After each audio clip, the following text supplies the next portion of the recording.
Bruce, I have pants now. Why did you never give me pants?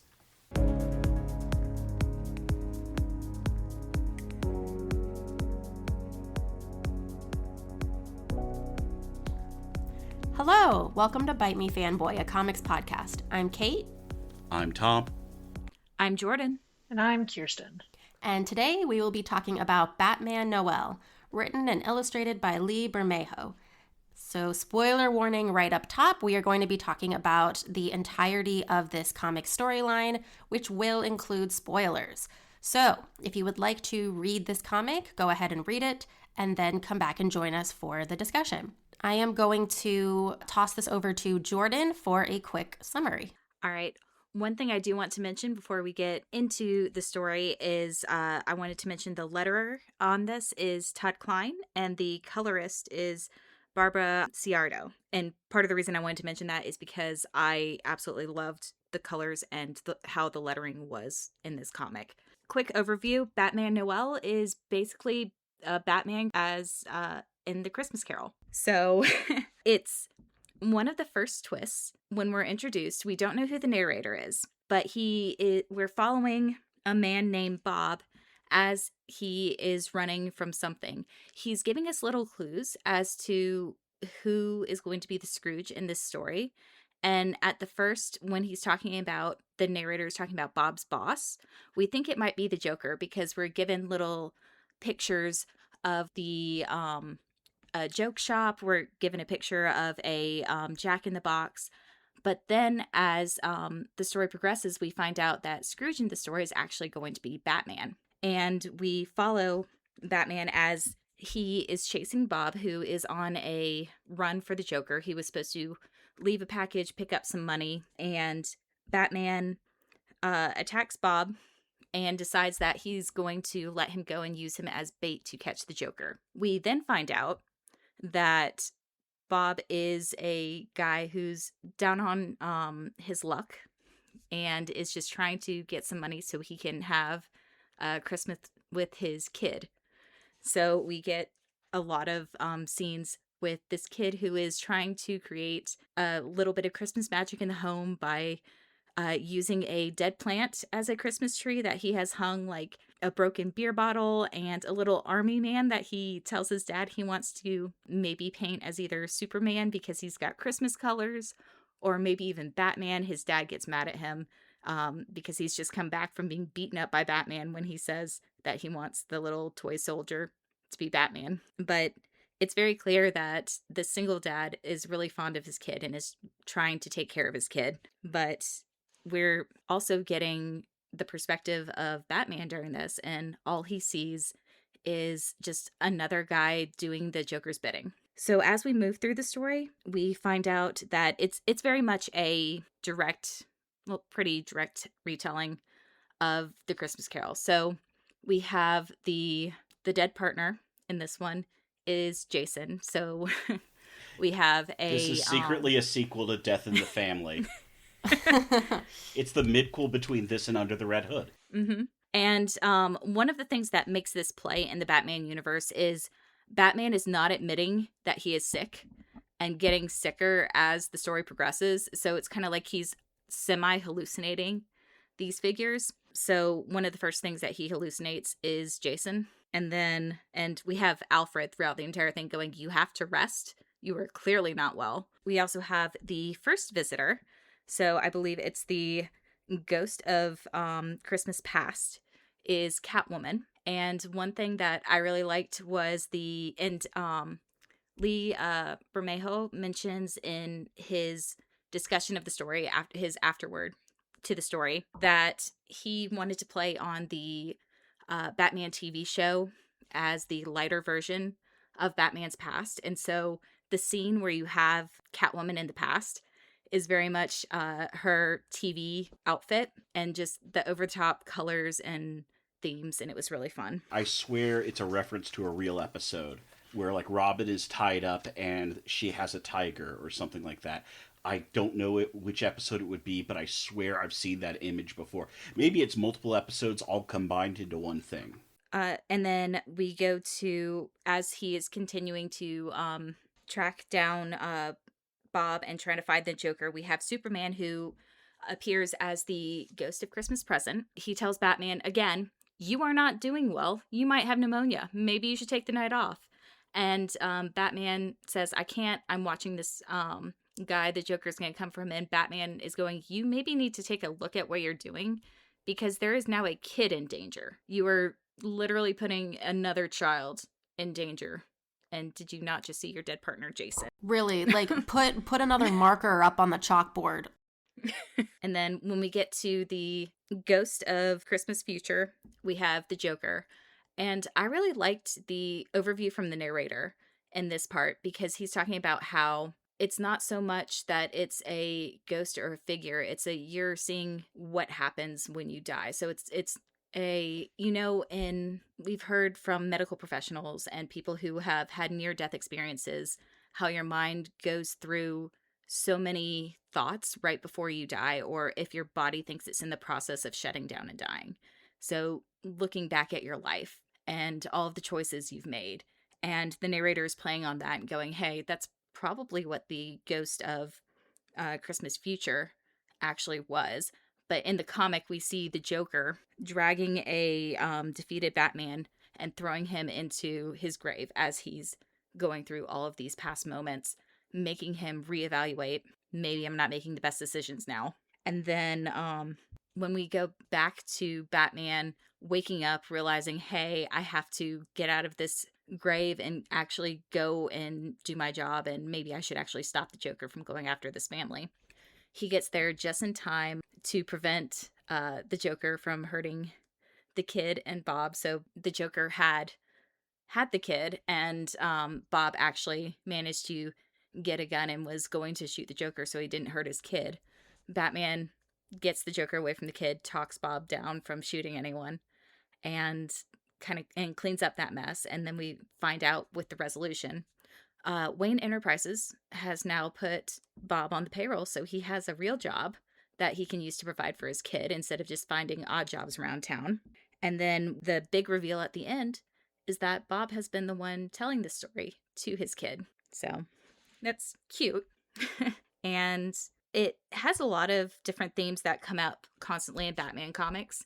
So it's that, is Batman taking it too far? What are his motives for doing it? How does he view the people that are working for the Joker? So they're not the big bad, they're just the bagmen, the henchmen. And I really liked that this is one of the few stories where we get perspective on why they're working for the Joker. Because if you look at the comics, there's not a very long life expectancy if you're doing a job for the Joker. It's very rare that henchmen survive more than one job with him. So how bad off do you have to be to actually take a job? And I really liked, well, we can talk about what I like about the design of the comics later, once we're done discussing the story. I want to add, I don't know if I should bring this in now or later, but there are several meta bits that are referencing other Batman comics, ones that we haven't covered on this podcast. I mean, yes, it does reference Death in the Family with the death of Jason Todd, but there is two things. Number one, I guarantee you the visual of the Joker breaking into Bob's apartment is like someone clearly was thinking of The Killing Joke, because it's famous for having the reveal of a knock on the door and someone opening it with the Joker there. Like, that is kind of like one of those visual shorthands of the Joker is about to be truly evil. But the other thing is, when Bruce is so the Ghost of Christmas Future is the Joker knocks Batman out and buries him in a grave, and Batman has like a nightmare / vision of the future as he's digging his way out, and it is specifically of people in Batman's name running around as violent, murderous vigilantes, killing people in the name of Batman, in the name of revenge. And what's very interesting is we have not covered a book called The Dark Knight Returns on this podcast, because The Dark Knight Returns is huge. It's like, I would dare say probably not put it as a full as a single episode. That would almost have to be multiple ones. But it is one of those stories that defines Batman as a character going forward. And in it, after beating a gang boss, an older Bruce Wayne beats up a gang boss, takes over a gang, And all of those gang members become what are called the Sons of Batman.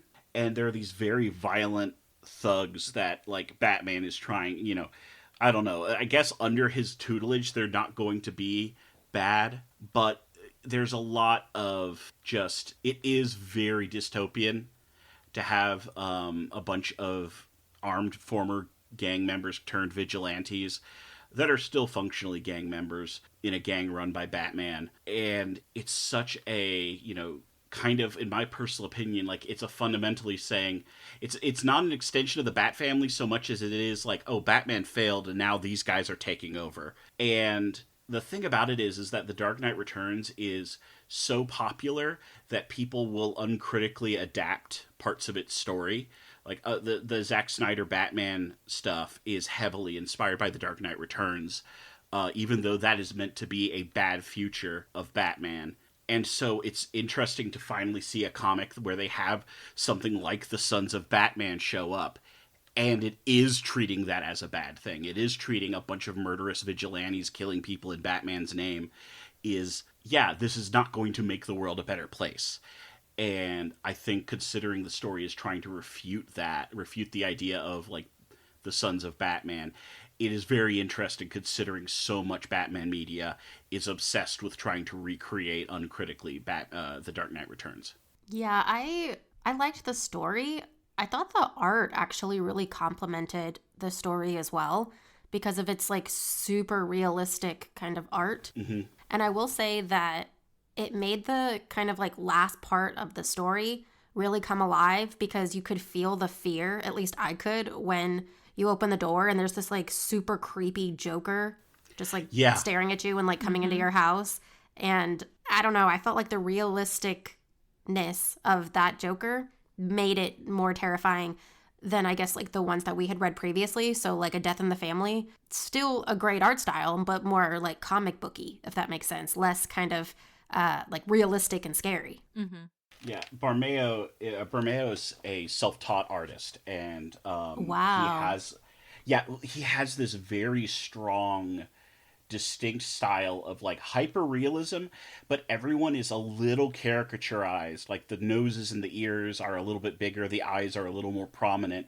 That it lets the emotion carry through. It doesn't let realism block the emotion from coming through, and so you end up with Right. this kind of heightened reality is a term I've always heard used for this sort of thing, and it really works when he has the Joker smiling. Unfortunately, my copy I'm looking at right now does not have page numbers. Otherwise, I would say go to this page. But the expression of the Joker when he knocks Batman into the grave, it's the Joker looking down, probably from the Batman's perspective, and it's just this like hideous face that is like, this is the scary thing that your Scrooge is seeing. It's not a faceless ghost of Christmas future. No, he sees the future, if he doesn't let up and he doesn't change, and the future is the Joker, and it's the as hideous as it needs to be. I think it's page 62 if you have the graphic novel.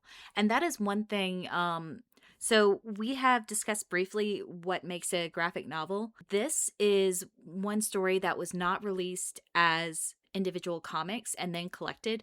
This was released as a graphic novel as its own full story. And I feel like this was a story that was told better that way because it gave everyone room to play, knowing that the actual format is going to be like that. So you can see some of the spreads are full page spreads versus like page 1, page 2. And knowing that they're already putting it in a book form allows them a little bit more freedom with how they set up like the paneling. For example, I love the paneling in this one, especially when you're looking at how the novel starts out.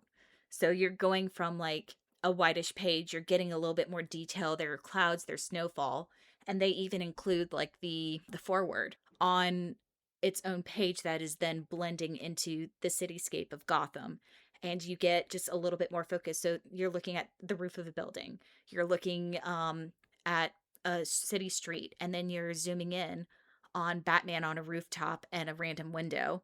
How they have it set up is you're gradually zooming into see Bob, and you get just a picture of his face on a page where you're going through his day as he is running errands for the Joker. And then it's not a standard panel that you would get in a comic book. And I think it's page 15 is one of my favorites. So it looks like it's a 2-page spread. I'm looking at it online instead of actually having a physical book. But I love how the division on this page, the dividing line that they use, copies the spread of Batman's cape to make it look more like that bat silhouette. But he's also, because on this panel, he's jumping down from a roof onto Bob for their confrontation, and he's coming out of the panel where his wings are. So his foot is overlapping the panels to show the movement and to draw you down the page. So the best way I could describe it is there's two perspectives. It's actually two panels, but it's drawn as one image, which is a big trick that the artist uses to convey stuff. The first is like a Batman eye view of Bob, and he's terrified holding the package for the Joker, and Batman is jumping down, and you just see his boot coming down towards Bob's head. And then bleeding into that panel over the 2-page spread is like you said, the dividing line of the cape, and you're seeing when you look at the cape, you are seeing Bob's perspective of Batman as this big, gigantic, scary guy jumping down on top of him with a big sound effect of a whoomp right where under one of his feet and then where the other foot would be, if that makes any sense. Yeah, and they say, and it's the whole thing is about describing Scrooge. He says, actually, the narration I think is best read if you're trying to do Buster Poindexter from Scrooged, if you've ever seen the movie. Let's talk for a second about this Scrooge dude. We all know by now that he's a mean old bastard, but what we don't know is how cunning he can be. You don't get to be in the position Scrooge was in by being a dummy. It wasn't just that people were scared of him, and believe me, they were. It was that people always trusted in him always being 5 steps ahead of the game. And that's when, whoomp, he comes down. I just kind of want to go to a different topic for a minute because, Jordan, you mentioned that, like, you thought that the Ghost of Christmas Past, which was the Joker, and it was kind of like a metaphor for the life flashing before your eyes-ish. That was something that Lee Bermejo had in his notes in the back of the novel. Oh, okay. Wait, it goes to Christmas Future being the Joker. Oh, yes. Did I say past? Okay, future. Yeah. Future. Oh, sorry. But I wanted to know, like, do you think that actually, like, in the world of the comic, that the Joker actually did what he was doing? Or was it just, like, in Batman's head? I think it leaves it ambiguous. I think, and part of the reason that, so it could be either way, because when we actually see the Joker, he's focused on Bob. So it's right after the Batmobile has been blown up, knocking him out. And that's when he sees the Joker. Right. So it could be a hallucination because he's concussed, he has pneumonia, so lack of oxygen to the brain. Or it could be that the Joker's the one who set the bomb and then was there to kind of finish him off. But at the same time, because we aren't really given a sense of how long was Batman, in theory, buried, and what's the distance between where that is and where Bob is, because it seems like in the interaction with Bob, the Joker is mainly just, hey, can I have my money? He doesn't necessarily seem to know. I mean, he probably suspects that Batman's onto him at all times, but he doesn't seem to be worried that Batman is coming to that apartment. And that could be because he buried him or because he doesn't realize that Batman has specifically been tracking Bob. Yeah, so I also wanted to touch on kind of Batman's characterization, because I'll be honest, I did not get that he was going to be the Scrooge character until, like, it was obvious. Which I thought was interesting that they made, like, Batman so grumpy and, like... I mean, looking back, I'm like, oh, that makes sense, though. Because, like, he is kind of grumpy and angsty, and he did kill or cause the death of children. Yeah. He's not great. That's why I think they're trying to specifically try to set this as something after... like in the relative aftermath after Jason Todd died, which is why he's having that vision and thinking about Jason. And also why he gets so upset when Catwoman tries to Ghost of Christmas past him and talk about their old times, because the stuff she's trying to reference is a time when Robin was in danger. And that's what Batman's mind Oh. drifts off to. If you look at the image, it's Robin being tied up and being menaced by a tiger. And I think that's why he gets so mad, is that she's like, no, seriously, like, we used to be a thing. What's up? Like, we need to talk. And when she's talking about this, she's referencing things, and the image that comes to Bruce's mind is Jason in danger. And I think that's very clearly like him. She is not intentionally trying to talk about that sort of thing, but I think that's where Batman is, and he's feeling a lot of guilt, which is also why I like that. For like, I mean, it's very obvious to say, oh yeah, Batman saves the kid, but like, I like that Batman saves the kid at the end.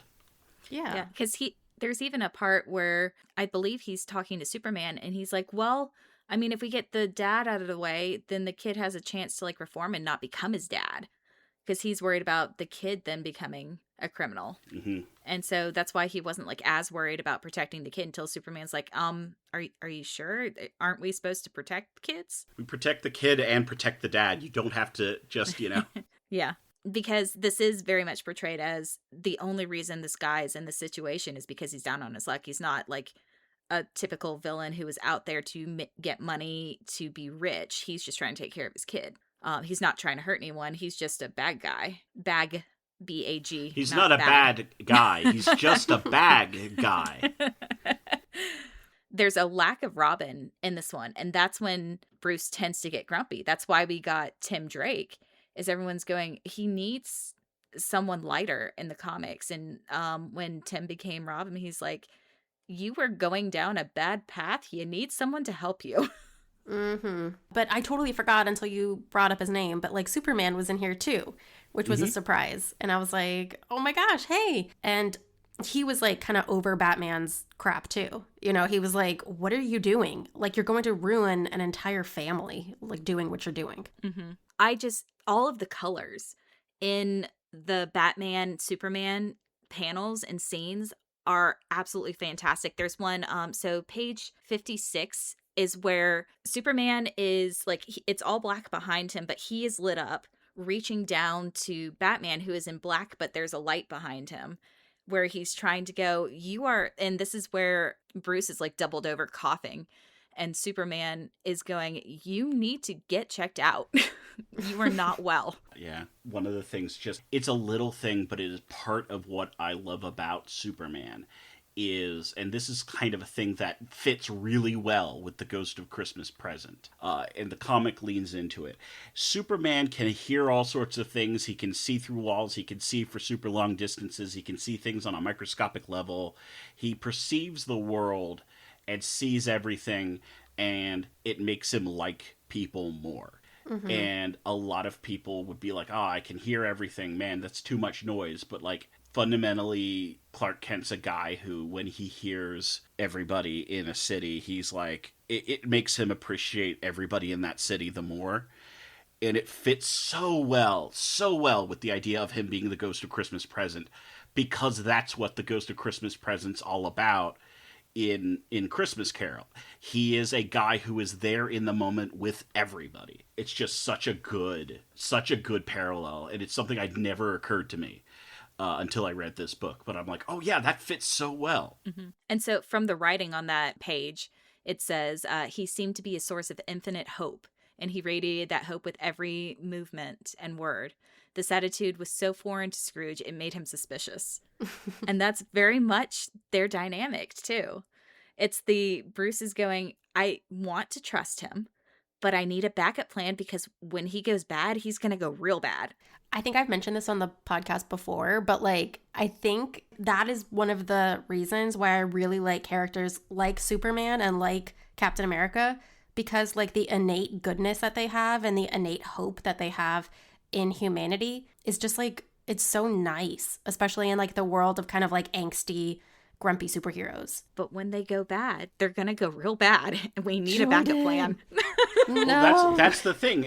That's the thing fundamentally. So, Jordan, I understand what you're saying. However, no one is that nice. Jordan, Superman is. The entire point of these characters is that it's a subversion. It's a twist. That Superman is that nice. Everyone always knows, oh yeah, absolute power corrupts absolutely. Like, the fact is that it gives you hope, a positive feeling, because you have this guy who is given absolute power over so many things. He is like unstoppable, and he's being nice. It's the entire it's the like it's why Superman works. It's the entire crux of the good episodes of Doctor Who, is that you have this entirely super advanced alien who just likes people and likes going around, and like he could have been a supervillain the likes of which the universe has never seen, but he just likes to go visit people and see what they're up to. And I just realized that's not just the Doctor, that's also Superman.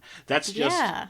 that's the Superman. That's Martian Manhunter. That's a lot of these like positive characters, because they're subverting the idea that their power will corrupt them. And I think that's such a like I love that subversion. Don't get me wrong, I'm down with a unstoppable scary villain, and I'm down with a former hero turning a villain, but man, it just makes me I don't know. In a story about rediscovering hope and changing for the better, of course you've got Superman. No, and I understand that, and I don't actually like the stories. Like, so the stories where Superman or like a Superman like character goes bad, I just find disappointing because I hoped that it wouldn't go that way, and it did, and now I'm disappointed. It's not that, oh, I knew it was always going to happen. It's I wanted to be proven wrong, and I wasn't, and so I don't like that story. Kirsten, what did you think about it? I really liked it. I don't know. Batman was kind of an asshole like the whole time. He Yeah. was, yeah. Also, I didn't like the way Tiny Tim looked. I'm sorry. First panel seeing him, he was fine, right? He looked like a kid. And then, I don't know, something about the way he looked was just very off-putting. Like, he didn't look like the size of a normal child. He looked very strange. That is a huge issue with a lot of comics artists. Even good ones, when they draw kids, it's like someone made a caricature of an adult and shrunk them down. And there is like like I said, I have a hardcover copy, but the hardcover copy doesn't have page numbers. But there is a picture of Tiny Tim that looks absolutely terrifying. Like in the Jack in the Box store, there is a spooky clown animatronic, and like it looks like Tiny Tim and that animatronic have the same face. It's just like it is, and 90% of this art's amazing, and kids are extremely hard to do. Actually, oh my god, I just realized if you have a physical copy, it's literally a page turn. It is a page turn between him saying "Dad," which is the creepy face, and the spooky clown face that Batman finds at the Joker's drop off point. Oh, Like, I see that face. Yeah. No, Kirsten, you are 100%. I love most of the art in this book, but you are right. Yeah, no, his face was very off-putting. Otherwise, I was like, this is a cute kid. He's trying to make a Christmas tree, All right. Yeah, because you're talking about the face at the bottom of the Christmas tree, and then like when he's showing the Christmas tree to his dad. Yeah. Those two faces are So terrifying. initially, when it's just a close-up of him with the Christmas tree, I'm like, all right, normal kid, this is fine. And then immediately, when he's like, Dad, look at this, I'm like, there's something wrong with this child. Like, yeah, no, It's the smile. it goes so bad so quick. There are so many lines in his smile, or maybe it's not that it's so many lines, it's that he's got strong lines at 2 points around his mouth, when probably you should just have one, but the second set of lines is trying to make his cheeks stick out. But in turn, it makes him look older. It makes it makes his face look older, and I think if you didn't have as heavy shading on those cheeks, his smile would look normal. But also, he's got these extremely wide eyes, and like people when they smile, like natural smiles, and this is of course just kind of an overall thing. This is not every smile, but a lot of times people squint when they smile. So his eyes are wider than normal, and he has that smile. It's so you can tell the difference between like someone faking a smile and someone actually smiling by looking at their eyes. If they're wide like that with no lines, it's typically a fake smile or trying to seem happier than you are. If you have the like crinkles around your eyes, that's an actual smile. I have a question for you guys who have read more Batman stories than I think me and Kirsten. Is Batman always portrayed as like grumpy and angsty and kind of like this? It depends on the writer. It depends on the story. It depends if he has a Robin. Oh, okay.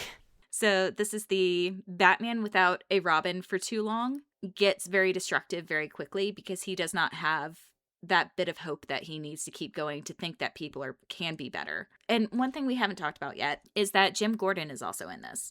Oh, yeah. And he is also noticing that Batman is off. So a lot of times Jim Gordon can be one of the light presences, the positive presences with Batman to kind of keep him from going too dark. And he kind of tries. So this is the he's the analogy for the oh gosh, I've only watched the Muppet Christmas Carol with y'all.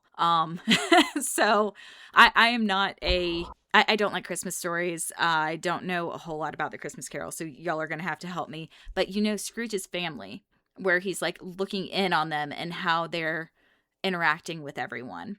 So that's kind of the scene that we get with Jim Gordon and the police officers. Is they're talking about Batman behind his back, and Jim Gordon is the character that's going, hey, he's not that bad. He's having a rough time. Something's off. So he can be that positive force to drag Batman out of the dark. And that's one of the reasons I always preferred Batman stories to Superman stories, because the Superman, it feels a little too light, a little too unrealistic for me, even though it's comics. I'm not reading it for realism, but Batman felt more like a human story to me because it felt more like a realistic story, to where if you're dealing with people who, like the Joker, who have no conscience, who are just trying to do mayhem for mayhem's sake, and no matter what you try, you can't stop them. At some point, you're going to get depressed. You're going to get angry. You're going to go, why am I just not going all the way dark and just taking out all these people because they're hurting so many people? But then I also think this story also points to some of the criticism that Batman gets, where he's like, okay, well, you have a lot of money. You could just, provide jobs for people. And that maybe is so true. If there's a lot of homelessness in the city that you work in and own most of, maybe you could help with that and build housing for people. And maybe Arkham Asylum doesn't seem to actually be doing its job of rehabilitating people. Maybe you need to spend money to provide services for people with mental instability. What's funny about that, you say that, because in the first Arkham video game, Arkham Asylum, part of the premise is that Bruce keeps pouring money to try to get better and better people at Arkham Asylum. And the thing is that there's like a couple people who are so corrupt, they're ruining it for all of the people who actually Bruce is trying to bring in for good positions and like to do good work. And of course, the Arkham series gets darker and edgier as the story goes on. They don't really have that vibe as the series goes on. But I always remember in the beginning, it's like, oh yeah, this guy is like trying to find people who are helpful and, useful and all that. And those people keep ending up either getting killed or getting sidelined by like a couple specific characters who are in the administration of Arkham, who are basically budding supervillains themselves. It's just they haven't gotten a costume yet. That makes me think, like, did anybody, I mean, I don't know if you would know this, but like when Batman first came out, did anybody like kind of point to like the ridiculousness of like, hey, there's this like multi-millionaire who has like an alter ego during the day, but then at night he dresses up as a bat and is like a vigilante fighting crime? So like, did anybody like question that? It started as a detective series. So it was more of a like solving crimes that the police were having issues with. It was also riffing on stuff like Zorro, which was a popular series already. And like Zorro and other sorts of things like the Green Hornet, Lone Ranger, like the masked vigilante has been a thing for longer. Superman is up there as like at the beginning, but Batman came a little later. And so him having bat as a symbol, that was, I think the reason for why he has a bat as a symbol was something added later by Bill Finger. But Bob Kane was just kind of like, let's do Zorro, but he's called Batman.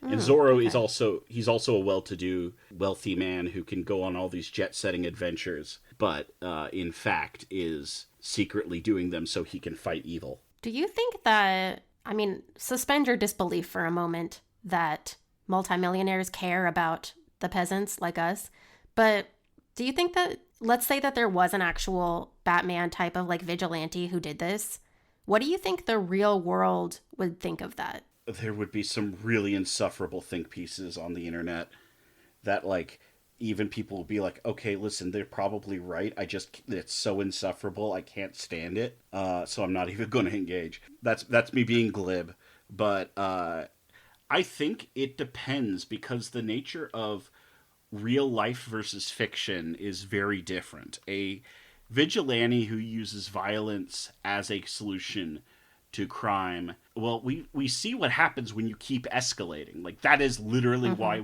we are where we are. Like like it's oh, someone buys body armor, well then somebody else buys armor piercing rounds, which means somebody buys a tank. It's just like we end up with this big constant cold war in escalations of violence. A real life superhero who was trying to enact change would not be as thrilling as Batman, and that's the thing, is that it would need to be, if he's going to be a vigilante who fights people, he'd need to be commensurate with like the type of crime he's fighting. You're going to affect more change if you act like Dolly Parton and give your money to provide reading materials and teaching children how to read. Yeah, no You're going to joke. actually Dolly do Parton does something like good. so much good for Yeah. the world, and like people don't talk. Oh, about I okay, love her. No, well, people don't talk about it as much unless you're like in library circles because she does so much work with libraries and with reading, and her organization is like absolutely amazing with the amount of work they do. And like, I mean, I'm not saying Dolly Parton is the real Batman, probably because I don't think Batman. Okay, there is an episode of Justice League International where Batman does sing, but I think of Superman as being the one who's probably a better singer. So Dolly Parton might be Superman. I was just thinking though that like, because I'm trying to answer my own question, but I think that it would be just only a matter of time before the government would try to control this like vigilante for its own purposes, and we would just like end up with the Marvel Civil War kind of storyline. I have a thing I need to tell you about. There's a book where the U.S. government reacts to a superhuman power, and they try to co-opt him and have him be a tool of the government, and another superhero ends up fighting him because he's the tool for the government, and it's called The Dark Knight Returns. Spoiler alert.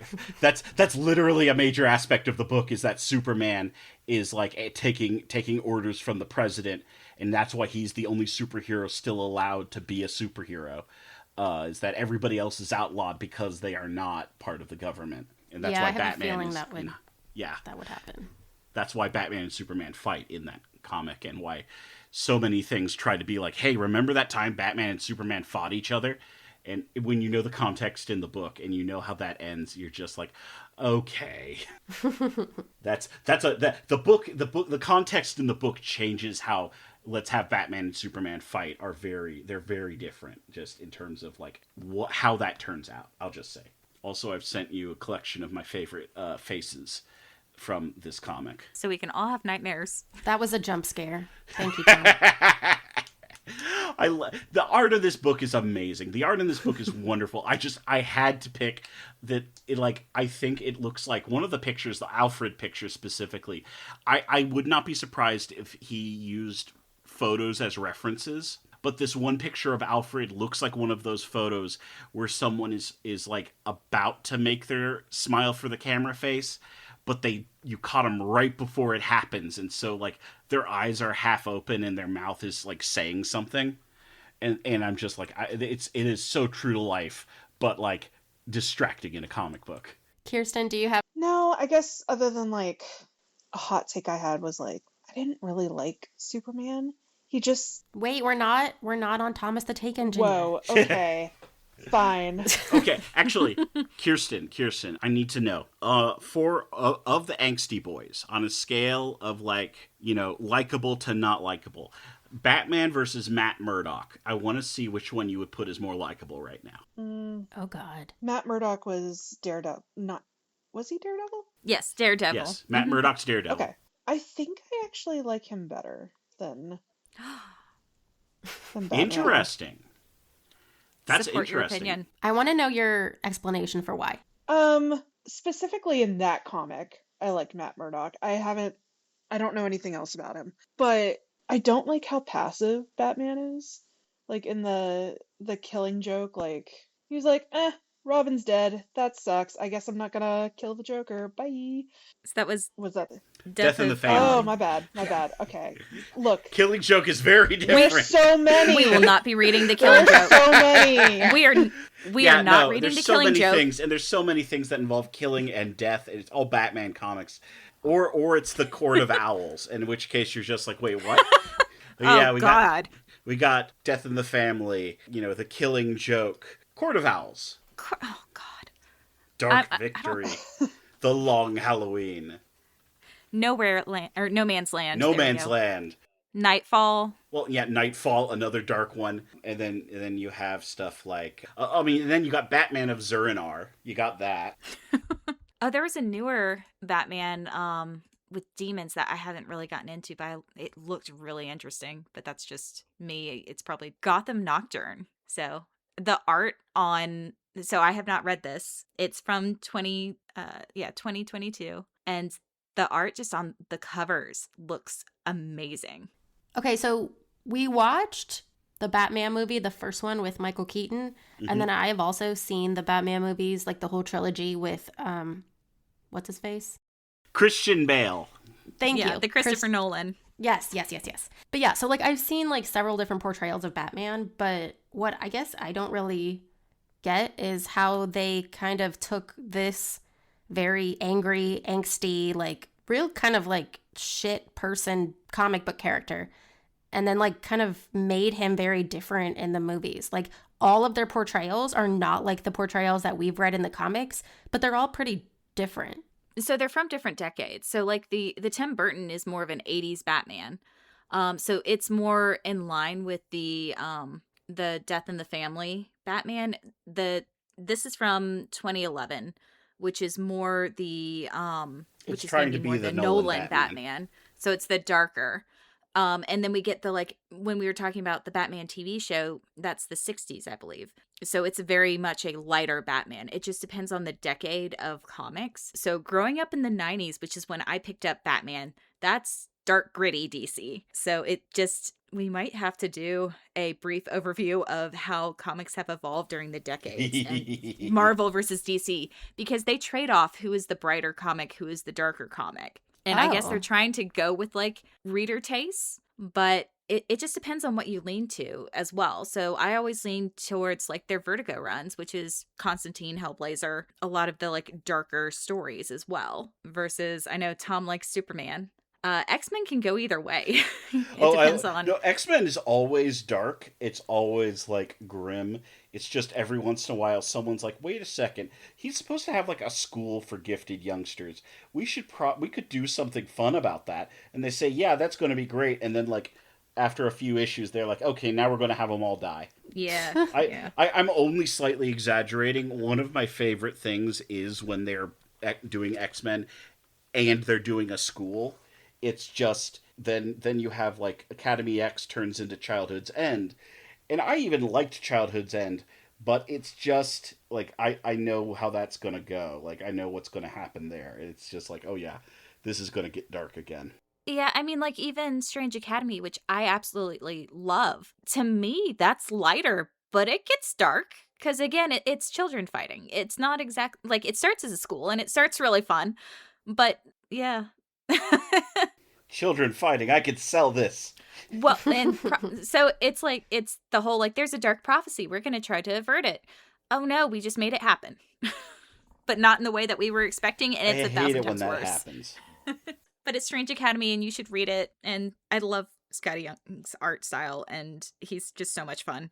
Does Batman have any other holiday themed stories? Long Halloween, Long Halloween. Is a great book. It is a great book. It is also a very good like mystery novel where it is about a serial killer who is killing people specifically on holidays.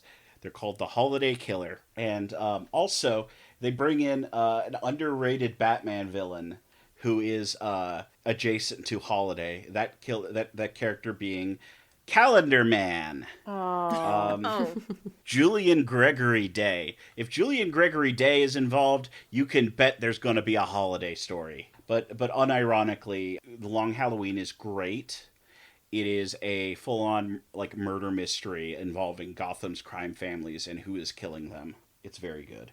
It unironically, like a lot of the Nolanverse movies, mafia stuff is lifting just wholesale from Long Halloween.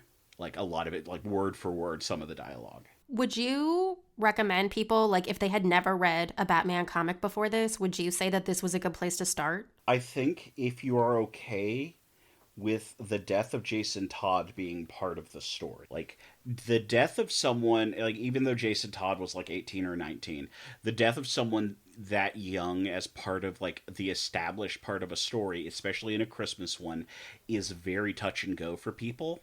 If you are okay with that, Batman Noel is a very good story that I like in terms of a short Batman story that you can give people. On the other hand, I can't in good conscience recommend. Like, I for instance, while I like this book, it is not what I would recommend to my mom, because that is something that she really think that really would get to her, and it would really turn her off from the rest of the story. And so I wouldn't recommend my mom read Batman Noel. But if I'm recommending it to well, I mean, it's why I'm like, yeah, let's do this for the podcast. It's something I would definitely recommend to y'all. yeah, because you don't need a whole lot of background to understand it. Most people are familiar with the Christmas Carol as a background, so you kind of know the beats and you're introduced to dynamics of characters, so how Batman interacts with other characters in his world.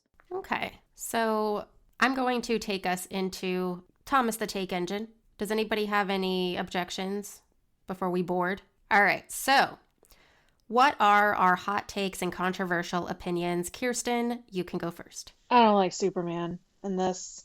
He's he's too No. like he's giving off strong Jesus vibes, you know? That's Oh. I Superman. know, but like Okay, he's lit I from I behind. I He's glowing. He's like reaching down to pull Batman out of the mire. Like it's strong Jesus vibes. I'm gonna say this in the nicest way possible. And I mean no offense to anyone who likes the Jesus vibe with Superman, but as someone who loves Superman, I am with you, Kirsten. I am not a Superman is Jesus person. He was created by some very Jewish writers and is very clearly inspired by Moses. And a lot of times when you have Superman in stuff, it's like very Jesus-y and it feels so like it there's a little like nerve that twitches in my head when I'm not even Jewish, but like when I see something from a culture that has been like homogenized and like co-opted by Christians so much, and when I see them doing it really blatantly, I'm like, okay, hold on a second. Like the Nazis in the era of World War II, like had it like didn't like Superman because he was they in their words like he was too Jewish. And like I think that's an important part. Like same thing with Captain America. Captain America may be blonde and blue-eyed, but he is very clearly a creation of two Jewish men from New York who were war veterans from World War II. And I it as a Gentile, it still makes me feel very weird whenever I see like heavily Christian iconography with some very historically Jewish superheroes. Yeah. So if you don't like Superman, you're anti Semitic, Whoa. Kirsten. Whoa. I'm saying he's giving off Jesus vibes. And aren't I more like anti-Christian at that point? Just saying. Just saying. I think we need to get a priest on here, Yeah. That'll be but fun. but then the course the question is which denomination do we get the priest from? Right. And and that's how the holy war starts on the podcast. All right. Does anybody have any other hot takes and or controversial opinions? I mean, frankly, my main hot take was exactly what I said about the Sons of Batman being a failure, because like the point of Batman does not want there to, like, he doesn't want the world to need or have any reason to have more vigilantes. Like, his entire thing is trying, even if it's the flaws of how that story works, at his core, he is trying to stop that from happening. And I think the Sons of Batman, especially if they're being violent, are a sign of failure. And even in The Dark Knight Returns, there is an entire scene that is very famous where Batman like grabs the shotgun from one of the Sons of Batman and snaps it over his knee, but like basically saying he does not want them to be lethal. And even then, that is still like a bad situation and kind of like Batman having failed already because they exist. But yeah, I think that I like that the comic acknowledges the idea of violent vigilantes themed around Batman is a bad idea, even in universe. I feel like all these stories just kind of prove that like maybe Batman is just like not the role model we want ever or need. I don't We know. need to have some stories where Batman's not like the worst. So far, he's Yes. been the worst. Yes. We need to watch the animated series episode Baby Doll. I'll show you that episode and you'll be like, oh, this is why Tom likes Batman. Baby Doll or Epilogue. But Epilogue, there's a lot like of backstory, and so I think Baby Doll works best compared to that. I would also argue that Batman does not want to be an example either. This Yeah. is why he does not typically allow other vigilantes in his city. He doesn't want to encourage other people to be like him, unlike Superman. Superman is supposed to be a role model, wants to be a role model, going, hey, we need people to be better to each other. Batman is just going, I'm going to fix this problem. I need everyone to stay out of my way. Do not do what I do. Tom, stop dropping eyes in the chat. You know I have a problem with eyes, Tom. Okay, they're not. I'm just trying to see how far I can go with the creepy kid face to like make it so it stops being a face anymore and it becomes like abstract. So the smile is creepy because that specific smile is very similar to the Joker smile later in the comic. Yeah, it is. With how it's drawn, and I honestly don't know if it's supposed to be I like don't that think or it not. is. Like if it's I do not think it's supposed to be, but he does draw that kid smile like the Joker. Children are hard to draw, and they Yes, look they weird are. in real life anyway. Oh, I have a comic where I'll show y'all later because I don't have it on hand. But it is straight up, as someone who enjoys that comic, it has some of the worst child art I've ever seen. But and I didn't even mention the lettering in this. Did y'all notice how easy it is? Like, so for the narration in this comic, it's not set apart by bubbles or boxes, which you typically get in comics to make it easy to read because you have a white background or like a colored background with easy to read text. But how they've done the lettering in this comic for the narration is just putting it on different parts to draw your eye down to see the pictures and the panels. But even though there's no specific background to make it easier to read, how they've done the lettering, I never had trouble reading it. Yeah, I thought that was pretty cool too. So just giving the letterer some credit as well, because it's not an easy job, especially if you are working outside typical comics lines and having to find places where it's not distracting from the art. You can follow it with your eyes and know what you're supposed to read before the next thing. And you aren't just kind of scanning the page, jumping around. And even when so the Superman Batman image that we've been talking about where Superman's reaching down to Batman, there's narration in the top panel. And then there's a speech bubble where Superman is talking to Batman on the right-hand side. And then there's another narration portion at the bottom. And so your eye naturally follows it where they've placed it without the narration taking over the image, because you're still getting that very clear image. I love the setup of this comic and visually. Yeah, it's very different from what we've read previously. All right, who had the best and who had the worst drip? So who had the best and worst outfits? I will go first. I really liked Batman's combat boots. I thought they were really cool. Mm-hmm. I like the denotation of time where you can see Batman's suit getting more like armored and militarized the darker he is feeling. When you see himself in the past, he is in like either a Michael Keaton type suit or even an Adam West colored suit. But in the current time, he has all these harsh angles and armor because he is trying to block everything out from around him and like push everybody off. So he is literally turning himself into hostile architecture. Oh, interesting. Because if you look at any of the flashbacks and if you look at the Batcave, you could see a progression of his suit, including actually the first Batman suit is in there, the one with the big ears.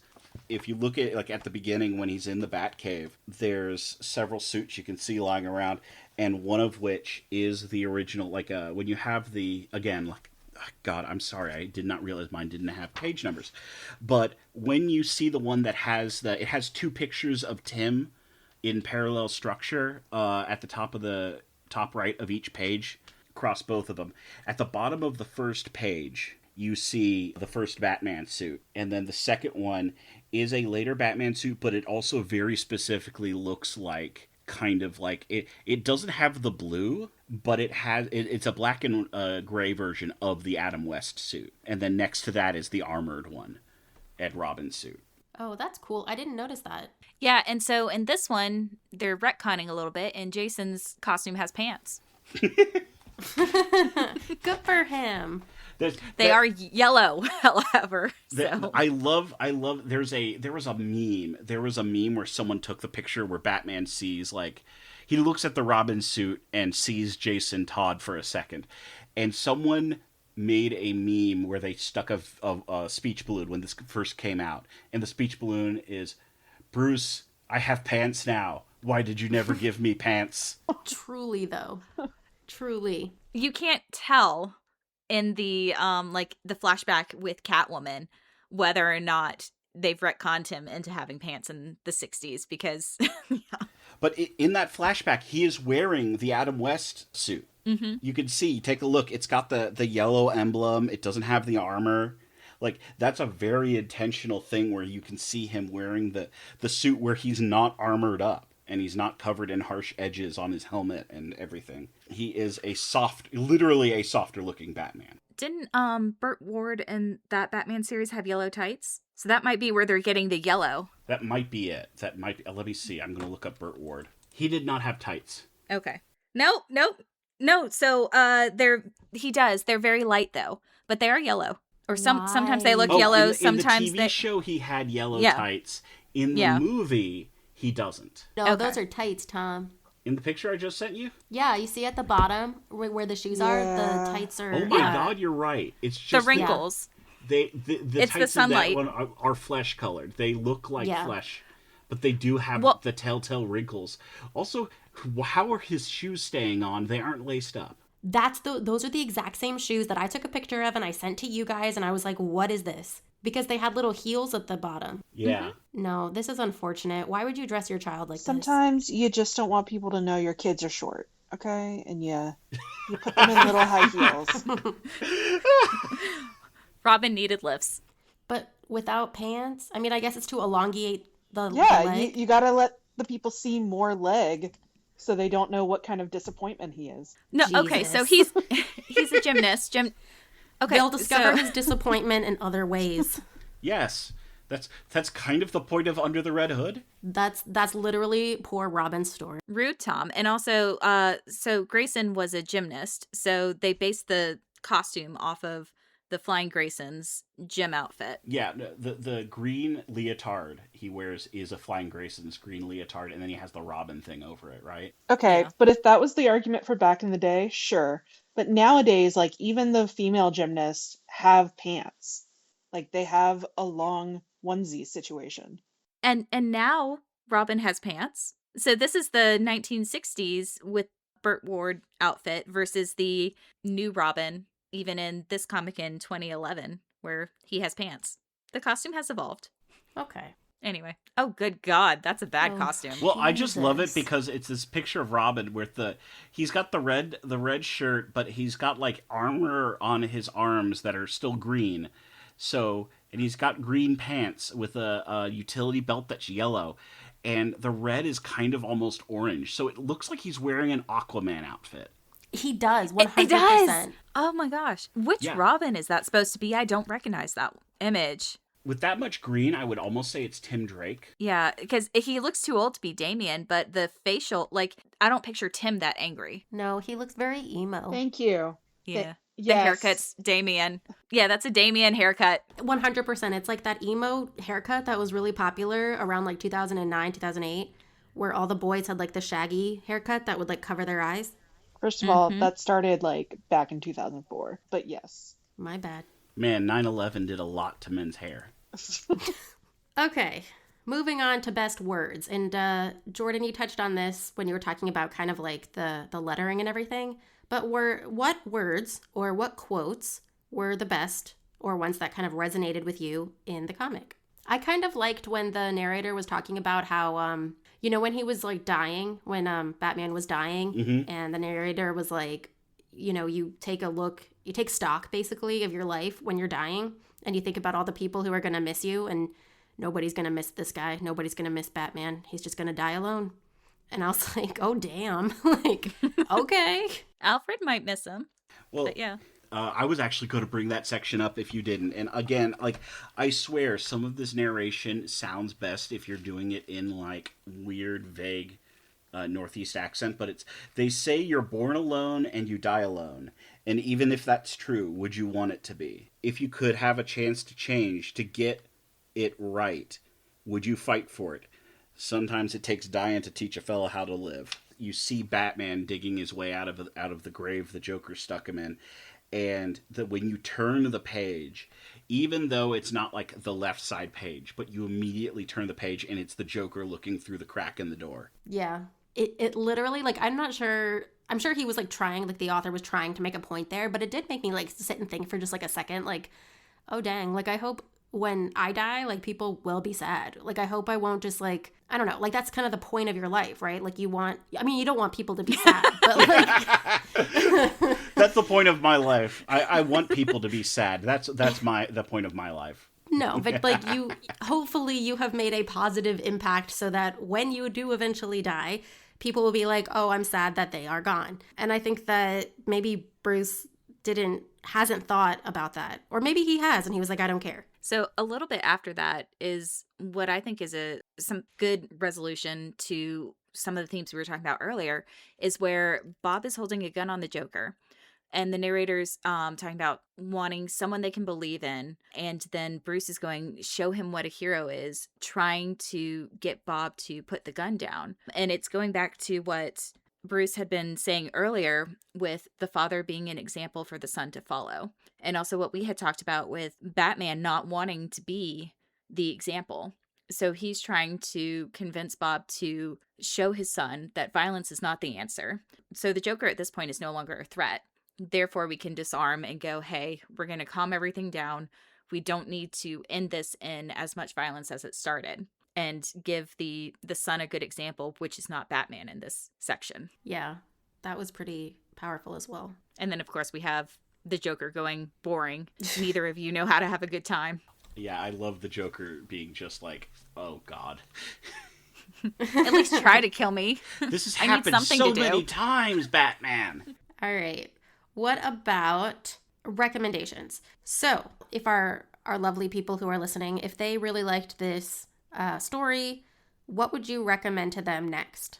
I would recommend the Christmas Carol. I think that if you have not read the original, things might make a little bit more sense. I mean, honestly, I just like the Christmas Carol by Charles Dickens. It's very good. If you're looking for another adaptation that kind of sideways is an adaptation of the Christmas Carol, but not a direct one, I would also say go with the Doctor Who episode, A Christmas Carol, which has a bunch of really good actors in it. Basically, the premise of the episode is the Doctor is trying to convince a guy to change his mind about saving people on a crashing ship. So he deliberately starts doing Christmas Carol things to the guy, and the guy is played by Michael Gambon. It's it's weird, but it is a very good sideways adaptation of the story.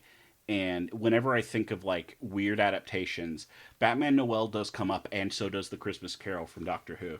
Is it really Christmas without a Doctor Who special? And yes, I'm referencing the fact that Disney screwed up so we didn't have a Doctor Who special this year. I'm actually someone who's normally kind of a Doctor Who Christmas special hater. A lot of them are Rude. just yeah. Some of them are good. Some of them have fun stuff, but like a lot of them just leave me not remembering them. But that Christmas Carol one is the one that stands out to me, and that's the one that like always it feels solid. It felt good to watch for me. But if you're going to look for another Batman book, Long Halloween, hands down. If you want a story about different people in Gotham facing choices of whether or not they want to grow as a person or whether or not they are going to follow their darker desires. The Long Halloween is that in spades about many people from many perspectives. It's also always in print because it's one of the most beloved Batman comics in the modern era. Jordan, do you have any recommendations? I don't like Christmas, you know this. It doesn't have to be Christmas, just something that has like a similar vibe or like a gritty, realistic art style, even. Well, I mean, so I'd read Lee Bermejo's other works. So he's done a lot of other comics. I also didn't realize that he had done a lot of the cover illustrations for Hellblazer. So Oh yeah. I'm like, oh, I recognize. Yeah. Like yeah, if there's a book of his art, go take a look at that because that guy knows how to do some good art. Mm-hmm.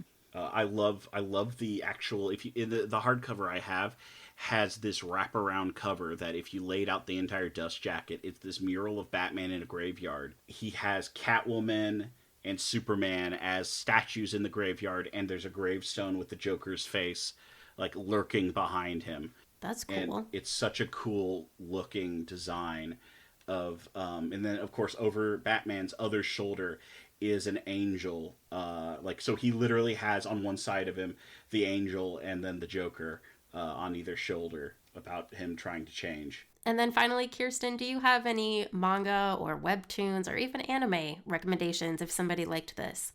I've been trying to think of some. I don't know any. That's okay.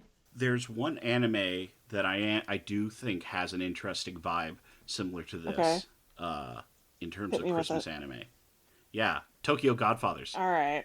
Oh, yeah. Well, No, seriously. No, It's yeah. extremely Christmassy. It is about people being confronted with their past, present, and future. Like, that is actually a thing that is meant to be discussed, because there's a character that one of the characters, Gin finds a old man who is, like, actually wearing the same outfit as Gin. It's just the way they frame it. They don't show you that, like one of them has a coat on. But, like, if his coat's off, you would have seen that they were wearing the same outfit. But, like, that old man is clearly, like, the ghost of Christmas yet to come for Gin. And also he meets another guy who is wearing, again, a similar outfit, who is him, like, about to make the same mistakes he made. And he starts talking to the guy saying, no, don't do this. Don't make the mistakes I made. Like, they are doing a Christmas Carol in a really cool way in that movie. That's another, like Tokyo Godfathers, always got to recommend it. Also, it's by one of my favorite directors of all time, so like I gotta.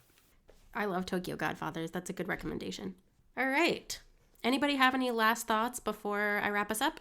Superman should wear a Santa suit when being Superman in Metropolis during Christmas. It would make kids really happy. There Aw, has to yeah. be. That has to be in a comic. There's no way Superman has not dressed up as Santa Claus. Well, the thing is Santa is a character in the DC universe. He is a actual guy. Yeah. So, like, I don't know if, like, Superman would get in trouble with Santa for doing that. I don't think he feel like- would. I don't think he would, but... There has to be a story where he's helped Santa, like, deliver presents or something. Oh, yeah. Definitely. Well, number one, definitely the Silver Age. But number two, yeah, like, I guarantee you there is. Because there's several funny, like... DC does funny Christmas specials every once in a while. I will always remember Santa. There's one where, like, they say that every year Santa braves all of the darkest traps summoned by the dark planet Apocalypse. So he can go to their leader, Darkseid, and give him a little piece of coal every year. To his face. He goes up to Darkseid, the most evil entity in the universe, with these blazing red eyes, who can destroy by looking at things, and Santa just runs up to him, drops a piece of coal, and then runs away like it's a cartoon, like he's Bugs Bunny. Oh, And I love I that was so thinking much. Skeletor Yeah, no, like, yeah, just runs up, throws it at him until we meet again. exactly. No, that's yeah. It's like that. It is like almost exactly like that. Okay, so there was a DCU Infinite Holiday special where Superman dressed up as Santa. All right, so then I'm going to wrap us up. Thank you for joining us on Bite Me Fanboy, a comics podcast. If you enjoyed the show, don't forget to subscribe, leave a review, and share it with your fellow comic fans. We will see you next time. Bye.